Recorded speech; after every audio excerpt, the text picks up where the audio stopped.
వందనాలండి. ఫాస్టర్ గారికి కూడా వందనాలు. నేను కిందటిసారి అయితే క్రిస్మస్ కనేసి కాకినాడ వెళ్ళానండి.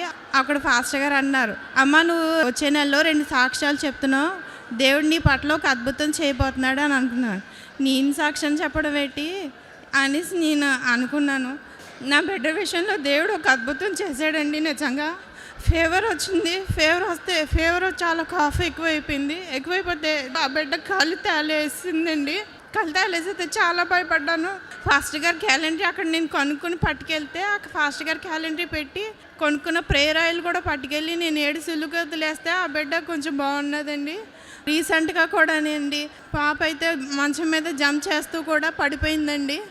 పడిపోతే ఏదో ఫ్రాక్చర్ అయిపోయింది అని ఆ నైట్ అంతా అసలు బిడ్డ పడుకోలేదండి. ఆ మార్నింగ్ కూడా చాలా బాధపడ్డా. హాస్పిటల్కి మా అన్నయ్య తీసుకువెళ్ళాడు. డాక్టర్ గారి దగ్గరికి వెళ్తే సిరప్ ఇచ్చారు, వేసానండి. అలాగే ఎక్స్రే కూడా తీయమన్నప్పుడు కూడా ఏదీ లేదండి. దేవుడు ఒక అద్భుతం చేశాడు. అలా ప్రార్థన వల్ల ఈ స్వస్థత జరిగిందండి. దేవుడి నామానికి ఎంతో వందనాలు. చిన్న సాక్ష్యం దేవుడు దీవించింది కాకండి.